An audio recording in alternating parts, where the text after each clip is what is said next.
All right, I guess we are starting. I didn't mean to hit the go live button, but when I was putting my phone into the holder, it started. So here we go. I am really excited to talk to you guys about this topic. But before we jump in, because I did slip and hit the button, we're going to talk about some other things first. If you are not yet a member of the PTO PTA Superstar Leader, then I suggest you go do that. Go join right now. It is a fabulous group of nearly 8,000 different leaders just like you who are ready to share their ideas, their issues, and give you all the support you need. Because as much as I would love to be your go-to woman for every single little thing, I can't be. So that's why I started this community, so we can all learn from each other. And it's just, I don't know, it's an awesome group, and I can't believe it's grown that fast. So today we are going to be talking about how to come back from this ginormous pandemic that nobody saw coming. As far as in the PTO world, right? But we're learning how to deal with this. And this last year has been really stinky, because I don't know about you, but I had like great plans for this year, like for reals, and I haven't been able to do any of them. And that's really crappy. We're gonna keep it family friendly and just say really crappy for right now, but insert adult word right there. It's not been a great year. It's kind of like just tread water, and some people are better at that than others.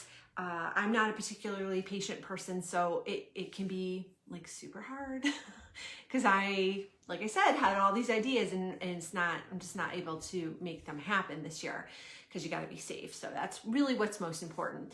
But the reason I wanted to do this video today is because the work that you do right now can really set you up for when we are able to take advantage of coming back as normal.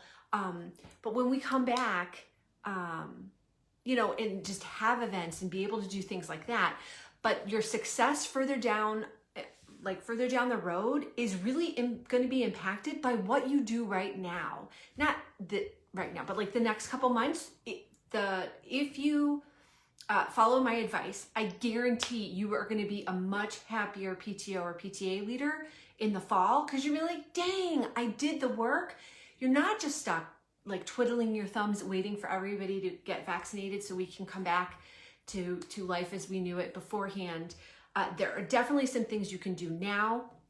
So if you have that itch, if you are already like looking way forward like I am, then this video is really going to be for you.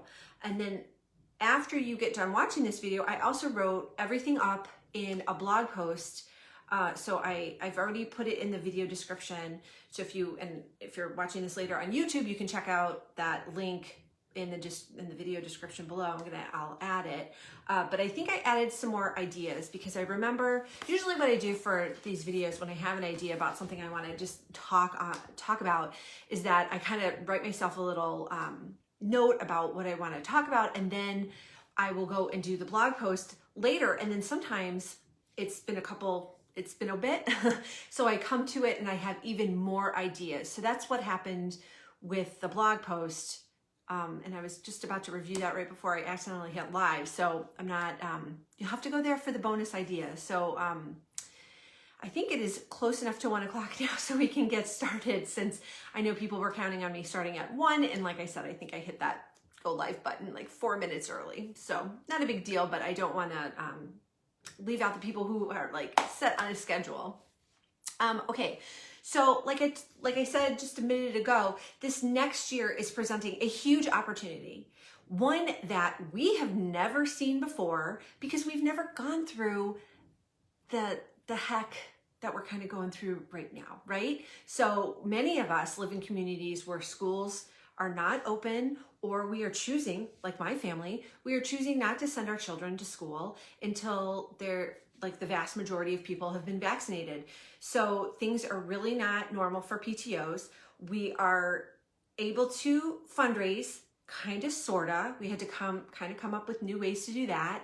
We're able to ask people to join, but part of the whole like pull for membership is being able to be in person involved with others in community.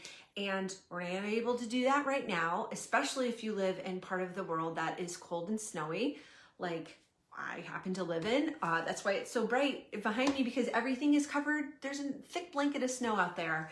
And so in the late spring, in the summer, and the early fall, people in my area in Ohio are able to get together outside, but not right now. It's just not smart to do. So all of our PTO meetings have been moved to virtual meetings, and we're making do. All right, so you can't do events either. You can't do fundraisers, really, right? Not the traditional ones. Not to say that there aren't great opportunities, but I'm just saying everything's kind of been off kilter this year.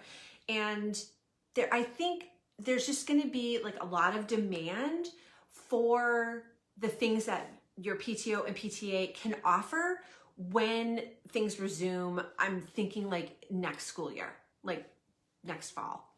So fall of 2021 I really think is going to be this new opportunity. And so with the roles that, or the groups that I'll be involved with next year, I'm already planning, like, what can we do? Like just shifting that mindset off of like treading water into what do we want to do and what is it going to take for us to be able to do those things? Because you really do have to do some work now in order to set yourself up for success. Like, it's just not, PTO is not like the sea monkeys, you know, that you just add them in water and then they come alive and then you have all these little creatures in an aquarium. It's not how it works. Like, you have to do some work now. The great news is that today I'm going to share a couple different ideas with you about what you can do now, things you can do safely from your home that are really going to set you up really well. So the first thing you want to do is just start thinking about how you want to be involved next year. And when like your nominating committee, when they contact you, like, commit to a position. So if you are the person that's in charge of the nominating committee, then you need to get your booty in gear trying to reach out to new people. And I know a lot of groups have said, Christine, we have bare bones involvement this year. Well, I think this is a one-year thing because everyone's like dealing with their own thing. Maybe they've lost their job. Maybe their family members are sick and they're like preoccupied. And because the events aren't happening and like the fun stuff that PTOs bring isn't able to be done, they don't see a need to be involved with PTO this year. That's totally fine. So what you need to do is start priming the pump for next year and say, I have some great ideas and I'd love for you to get involved, right? So get them to be committed and, or get them to commit to being involved rather, for the next year. So I just think, I don't know. I think people are going to be really interested because as much as this year has been nice in some ways, but it's been very, very challenging. And I know that I love my family's members very much, but I also know that sometimes I really I want them to go back to school and back to work out of my hair so that I can get on with my life. And I'd like to go back and see all the people I'm normally able to see. I know that I'm not alone. People in your community, they're also feeling that way. And so next year when things are back to normal-ish, if PTO is the one to provide that excuse to get out of the house away from family members, they're going to jump on it. And I think you're going to find that people are more willing to get involved because the fun, think about all the fun stuff that PTOs provide. Think about the activities in your own school that you normally would do, but you can't do this year, or you've had to like tweak massively to make it work mostly, but there's always some stuff that doesn't translate. Think about all those fun events and think about how they were really well attended, or people did really, like, they've said, thanks for doing this. We realize that this is not, at all normal, but thanks for trying, sort of thing. Well, they're going to realize, all those people are going to realize what they lost out on. Like, our kids are really, there's just not very much fun. I mean, you have like proms getting canceled and formal graduations getting canceled and all these things, all these milestone events are going kind of unmarked with a big to-do out of necessity to keep us all healthy, right? So what I'm saying is there is a great opportunity for you to pitch to people who have missed out on this, who recognize, yeah, this is really stinky. And now I get that PTO is providing a lot of the fun in my life. Like now, next year is going to be that opportunity for you to be like, hey, Betsy, do you want to make sure that carnival happens this next year? Do you want to make sure that, we'd love to bring trunk or treat back. Will you help, be involved in that? I think people are going to be more likely to say yes. But you need to be asking them. So the first thing I would do, especially because it's like February right now, is start getting your leaders in place, and then for next year. And you need to check your group's bylaws and standing rules. They will tell you who's in charge of getting who lined up. And if you need I just did the whole, beginning not to be able to talk. Last week I did a whole little video about the process of getting, running officer elections. So make sure to check out that video. There's also a blog post. So if you go to ptoanswers.com and just search elections, you should be able to find it, no problem. But go ahead and get your leaders in place. So that's the one thing that you can be doing right now. And you should be doing it anyway right now. So nothing new. You just got to do it in a different way. But I would really make sure to reach out to both current volunteers as well as people maybe that have dropped off the mat this year. You haven't heard a peep from them, but that they were an awesome volunteer. Make sure to reach out to them, because maybe something happened to where they got really busy with work. How many people do you know who luckily still have a job, but they are working 10 to 12 hours a day during the week and then a day or two on the weekend too? I have a couple different friends that are in that position, and I'm like, oh my God, I am so sorry. Can't I bring you dinner? just to ease something. That's all I can do since I can't do their work for them. But maybe there is a volunteer who is experiencing that right now, and they just don't have the bandwidth. But when the kids are out of the house, back in school, maybe that bandwidth will start to come back online and they will have the ability to help. So don't be afraid to ask. Don't assume the answer is no. What I always say is the answer to an unasked question is no. So you're already starting from a place of no. You can only improve upon that. So let me look at my notes here. Okay, the one nice thing about asking people to get involved in the process right now is that it is February. If you don't have some groups have a very formal, elections are so sanctimonious kind of, and you can't possibly talk about what your position will be until the elections have happened. In my groups, we're lucky enough to get enough people in there, so we don't really ever, I think I can think of one time where we had a contested election in any of my PTAs, one time. Most of the times, we're just lucky enough to get all the people slotted in and we're good to go. So there's no argument about that.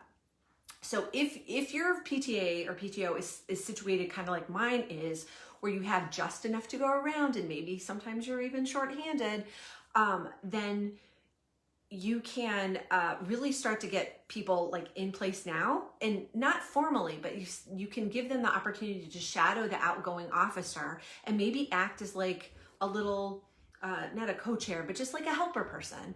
So, and sometimes that is also a good way to help someone that is a little burnt out. I know I have that kind of a setup with the president of one of the groups that I'm involved with. I'm the first VP, and we kind of just run whenever she needs anything, I'm just her person to kind of help.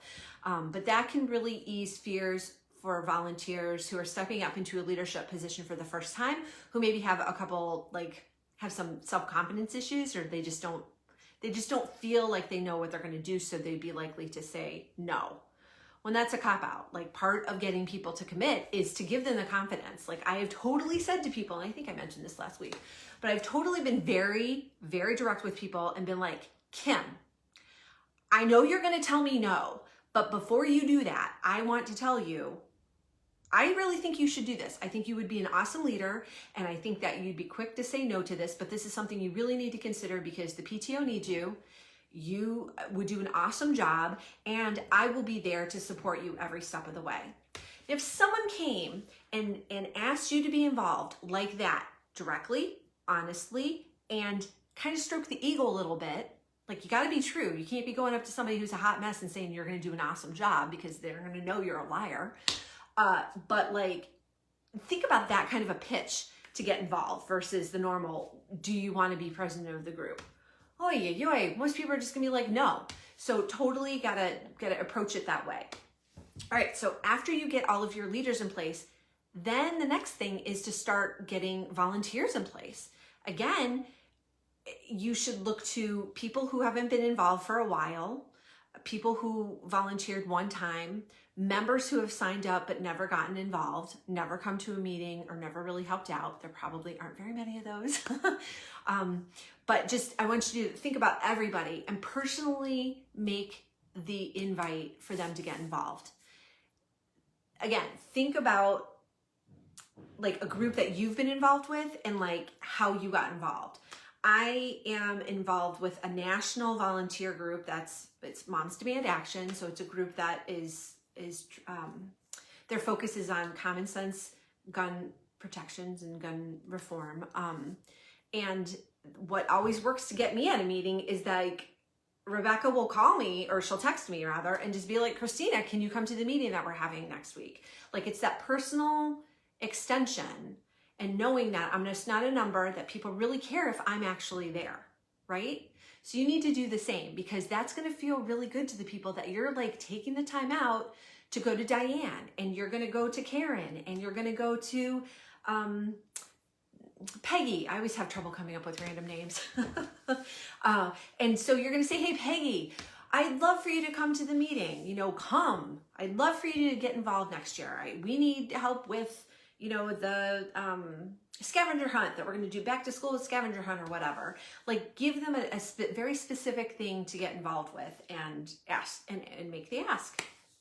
Okay. The next thing that you do, and some of these kind of run concurrently, right? So another thing that you need to be doing in order to set yourself up for success next year is to start planning. And I am huge on planning. And when you get tired of this, I am still going to be talking to you about it, because I cannot stress the importance of planning. I know that in my life, as a PTO leader, if I plan something out, like way in advance, and by way in advance, I mean like more than a couple months, it almost always happens. If I am trying to throw something together last minute, or I'm not planning out the details well in advance, other stuff comes and fills in my time that I think I'm gonna have, and then it never happens. So I highly suggest you start getting a plan together this year, like now. And the nice thing is, you probably already have your plan set, because there's a whole bunch of stuff that you wanted to do last spring and this year that you didn't get to do. So that's like kind of already set. So you just need to like see what's changed, what details you need to like fill in. And then once you have your general plan, I want you to loop in your building administrators. I want you to get a meeting with your building principal and get them to sign off on it. Because there might be some things that you're not able to do, or that they want to do in a different way. So it's just good to get that information now, so that you know kind of what you need to plan for, okay? The other thing is that they might have an idea for something you could do, like something new. Maybe a new need has popped up that they need your help with, or that they think that you can help support, that you would not know about unless you talk with them, because the building principals really they should have their finger on the pulse of what's going on in the school. And because so many of us have not been able to be in the school buildings, there's that bit of that disconnect. We're just not as tuned in with what's happening. So really good to get a meeting on the books with your principal. If they can't come to your PTO meeting, then request a meeting.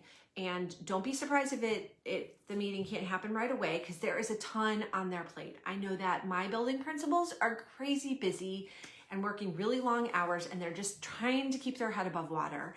So just be really considerate about that. And I think they will appreciate you being respectful of their time by asking for a meeting, and then also having a set agenda for the meeting, maybe even send it ahead of time. that can't hurt to give more information on the outset, because it could shorten the length of your meeting and also just give them more time to think about it and kind of let the ideas marinate. All right, so the next thing that you need to be doing is reviewing your bylaws and standing rules. Now, this is something I also talk about a lot because when there are no rules, people will make up the rules, and sometimes those rules will stink. So better to not be at the mercy of the whims of the current leadership. Much better to have a set group of rules that everybody agrees to and understands and is kind of working from, like that shared consensus of what's important. That is totally the point of the bylaws and the standing rules. They are not to hem you in or to be constricting or anything else. They are good. And if yours are written in plain English, there should be no problem. I need to harp on this because, in a former life, I was an attorney. Like I've been happily an inactive attorney, non-registered as inactive with Ohio for like the past, I want to say like, I'm bad with numbers, like 4, maybe 5 years now. And I guess some people just think that you need to have your bylaws and standing rules in like fancy English, like if you can't understand it, then it means it's legal. No, you just need to write it in plain English. And if you can't understand your bylaws, rewrite them so that you can. If you are looking for some guidance with that, I have a whole kit that if you click through to the blog post for this, the companion blog post for this video, that I have linked to that resource there. But I want you to take the time to do basically the administrative overhead that you never have time to do in a regular year because you're so busy putting on events and programs. Like, take this opportunity. Doesn't look like an opportunity, but really it is. It's a great opportunity to get organized, get all your ducks in a row, look at your bylaws and standing rules and see what needs to be updated. If you haven't looked at them in the last like 2 years or so, it's time to do it again. And if you don't have a set, like I said, you totally need a set. So look at what could be more explained more clearly. Look at what doesn't work. Sometimes a group of leaders have an idea for a change for something and it doesn't work, or it just creates more hassle than it really needs to be. Case in point, one of my PTAs had a dues requirement of a dime. I'm not even joking, a dime. And I said, why do we have this dime requirement? That money will not add up to anything meaningful. You would have to have hundreds and hundreds of members for it to add up into anything meaningful. Like, why? That just seems like it's just an administrative nightmare. And so I argued that we needed to get rid of it because I was like, it's pointless. A dime? A dime. Like, I can't even get over it. I thought they were joking, and they were not. And I was like, that is the most ridiculous thing I've ever heard. A dime. Oy. Okay, so taking that as an example, I moved to get rid of that this year when it was time to review our bylaws and standing rules. I was like, I think the intention was good.